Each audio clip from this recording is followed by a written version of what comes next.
It's good to see you guys. Good to be with the team this morning. A lot to correct. A fair amount of work was put in, since the game to get all those things right. And I felt this morning was really good just to see the focus and determination and everything from the guys. Thought we had a good meeting and workout, and excited for this next week. To have these guys on the schedule for a while and to know they're coming up. So much respect for Air Force and just their attack and everything it takes to stop them or slow them down. And, they're a younger team, but still so difficult to defend, and you could see them get better and better. And so we're excited about the challenge, excited offensively to get all the gears going and the speed and the miles per hour ramped up. And so we're seeing this next game as an opportunity to play our best. Take any questions you guys got. Dave, Daquan and the offense been a little erratic, up and down. I mean, some good, some bad. How do you get to that more consistent place you want to be? I think that early in the game, I think it was too big for really everybody. I think I was at fault for that. I think I made it probably more about other things than just the opponent right in front of you. And I think that affected Daquan too. I thought when things settled down and the running game got going, I thought that other things opened up. We had the RPO screen on the perimeter there that Josh took advantage of. There were other examples of that we probably could have executed better, but we're opened up with the run game. I think early in the game, the run game wasn't really getting a lot. I think towards the end, we started to lean on them and wear on them some. So I think that's the key. I think taking the lessons learned from this game in terms of how you start and being level-headed and focusing on in the moment and on the thing that you're doing at the time that you're doing it, I think will help too. How big was Palmer to kind of boom some punts down there and put Utah on the other, And he's been like that for 2 years. Yeah, it's crazy. Yeah, the practice is like that continually. I know for me, we always I stand behind him. So whenever he punts, I know that I have to run the full distance, because we flip the field every time he punts like that. And so everyone expects that, and he expects that of himself, most importantly. And for him to do it in pressure moments and when we really needed it most was really cool to see. I think that's something that our team can take heed of, and our team needs to do that, is make those plays when it matters most. Maybe it was because of the run game struggles early on, but was there room to take more downfield shots early in the game? Or I thought that the zero pressures were pretty early on, and so I think we had to loosen them up with some of the perimeter stuff, which we really struggled to hit. I think that's an execution thing that we have to be way better at. I think first play of the game is an example, And then I thought the run game was able to loosen them up in terms of they're playing with just a second level and not a third level. If something were to hit, it's going. And so I think that enabled us to be able to take more shots once the run game started. I don't remember seeing much of Carl Williams or Cooper Lands out there on defense. Were those coaching decisions or injury related? It's injury. Cooper's got an ankle, and then we're working through with Carl with a knee sprain that I feel will be ready to go for this next game. Dave, looked like Daquan got a hit on that one play where you had Sawyer come out there for a minute. What did he hurt anything? And then was there any thought about putting Sawyer back in for that last series? Yeah, so Daquan took a hit to the ribs and was feeling sore and was wanting to come right back. When I was walking with him off the field, he was just going, "There's no way I'm coming out of this game," And so his determination, everything to come back. I think the whole team saw that and was able to kind of get a bump and everything off of that. And, I'm proud of Sawyer and his ability to come in and contribute and when we need to. I think it's hard when you're on the sideline and you're out of it to jump back into it in critical moments, and he's shown the ability to do that. And so I feel good about him being on the ready. Is there any advantage to the fact that you guys played Air Force, a couple seasons ago? Well, I think it works both ways. I think they really know us, and we're really working to get to know them. I think that their system is one to where you got to pick which rabbit hole you want to go down, because all the answers are built into it. And so the more that you can have a really defined structure and know, a lot of it is, well, it's if this, then it's that. If we go here, then we're going there. And you just go down those paths with the best answers and the best adjustments that you can. A lot of respect for their coaches, and their kids just play hard.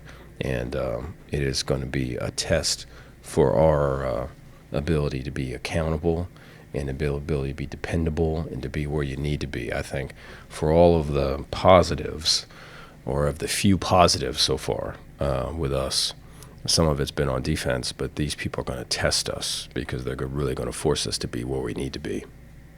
There's certain keys in facing that kind of attack. Discipline. Yeah, I think, first you have to learn your job. You have to learn kind of the gaps you need to play, and the alignments and the assignments. But then there does become this, for them, this player's lined up here. This means this play. This player's lined a little bit more off the ball. This means it's going to be that play. And so I think that kind of comes second when you first learn your stuff. And then you can kind of learn their stuff, because it is a whole new language that we're learning. Now, we've been able to work on it for quite some time because we know this game's coming up, and so I think that's been an advantage to us. Is the 40 runs to 20 passes, is that the right ratio, or do you want to be more even? Were you happy with that in the Utah game offensively? I thought that all the runs were to try to be able to get some efficient runs, and I thought like we were able to do that. And I thought that the O-line, the longer it went, the better that they got. And I think that we do have a physical group. I think that the more they play together and that the more that they work through things, I think the better they'll be. I think we're looking forward to getting Bryson Washington back. I think he will help us in the running back room. I think he, during spring and fall, was really one of our top performers, and I think he'll add to the depth that we already have there. And so this offense starts with running the ball, and I think from there, with the splits and everything else, the overhangs have to be pulled in. We have the screen game. The safeties have to come down. We have the shot game. And so it starts with really getting the run game going. Is Bryson close then? Yes. Siraki got some run at left tackle. Can you just talk about the competition at left tackle and how Alvin's responding? Yeah, we have to play better there. I think that's an area that we have all the ability to play better there. And I think that should be an area of strength for us. I still believe that it can be.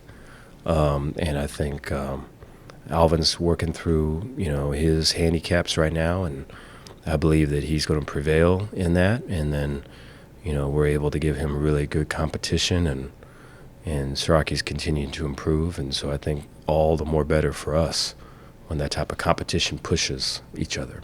Coach, last week I was asking about adjustments between the opening game and game 2. Now between game 2 and game 3, being 1-1. Mm-hmm. I know you may not be where you want to be, but did this kind of setback put you back at all, or is it just pretty much, no, we're pretty much on track going to game 3? Well, there's we have to improve. I mean, I think that first quarter is not acceptable. I think the start of it, the big plays that we gave up, getting the kick blocked and the strip sack and just all of those things were just completely avoidable. I take responsibility for all of those. And that's just, we cannot win playing that brand of football. Now, the ability to kind of regroup and to fight through and to make adjustments, I'm proud of. And I think we've shown the ability to do that through these last 2 games. And, that will extremely be tested in this game. There'll be a million adjustments in this one. Is the second half shutout, is that a source of pride for the defense? Well, it's just, I can see where the start of that game, if we're a fan, we go, here we go again. And then we would go something like, well, this is going to end like maybe how some of the games last year ended. And so, for it to not be that, I don't think is necessarily an achievement, but is a step in the right direction. And I think that, when I would be with them before they took the field, I could see in all of their eyes that we're going to stop them, that they're not going to get anything. I could see it, And so that might be the greatest achievement is that they're believing and they're fighting and they're hunting. And so we got some more hunting to do. Dave, did the depth show on defense with some of those guys you had missing? Because I know one of the things you had said last week was you want to see that gap between the ones and twos narrow. Did you see a little bit of that this week? Well, the depth, I think, came up in the very, very last drive for us. That was the drive where I think we had a big third down. They converted, and then we had some runs pop. They really hadn't popped since the first quarter, And so we had a time. There's a timeout in there, and we had a couple guys. We had to get Matt Jones was on his knees. We had to get him up. We had some other guys that almost passed out just on the grass, trying to finish the game, And so I think if we would have had a little bit more depth there, then we probably wouldn't be in that situation. And so I think that's still a work in progress for us right now. Just a challenge going into a game when you know you're going to have fewer snaps offensively. Yeah, I think, defensively, I think first down is critical. I mean, so is it 2nd and 7 or 2nd and 5? And that's the whole world right there. That is the whole world because they're going for it on 4th and 1, 4th and 2, and they're very hard to stop on 4th and 1 and 4th and 2. And if you put everybody up there to stop them on 4th and 1 and 4th and 2, you risk a 80-yard touchdown, And so it's a whole thing in and of itself. The best way is to play well on first down. And I think on the offensive part of it, there'll be a lot of shell coverages, a lot of keeping stuff in front of you. Now, in this past game versus San Jose State, whose offense coordinator, Craig Stutzman, I know well, he was at Texas State last year, and so we have a sense of that offense and what they're capable of. There's a lot more pressure this past game from Air Force versus them. And so I can anticipate some of that now. And I think if we can capitalize on some of the pressure, if we can capitalize on the off coverage with run after catch, with some of our guys making plays in space, and I think those are ways that we can create in the limited snaps that we got. Dave, unlike the last time y'all played Air Force, I assume you might be wearing short sleeves on Saturday. Yeah. How was that the coldest game you've ever been a part of? There was games in Wisconsin. We were at Minnesota. I think the 3 years I was there, the last two or the two of the three, we played at Minnesota. And Minnesota's got an outdoor stadium, beautiful stadium, but it's it got to where like this one where you couldn't talk, and your nose was running and you couldn't do nothing about it, and your mouth was frozen.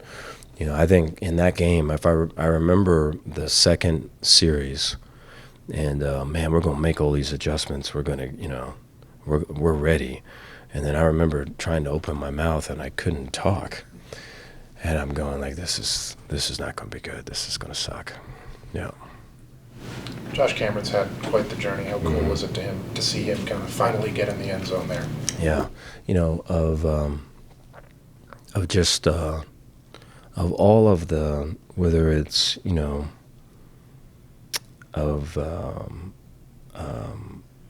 whether it's going to class, whether it's how much am I getting paid, how much is he getting paid, how much money is everyone's making.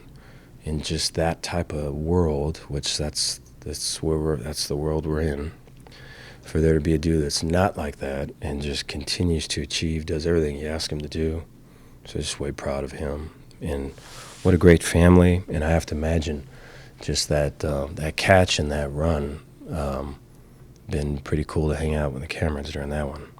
Yeah. Yes. Okay. Thanks, Dave. Thank you, guys.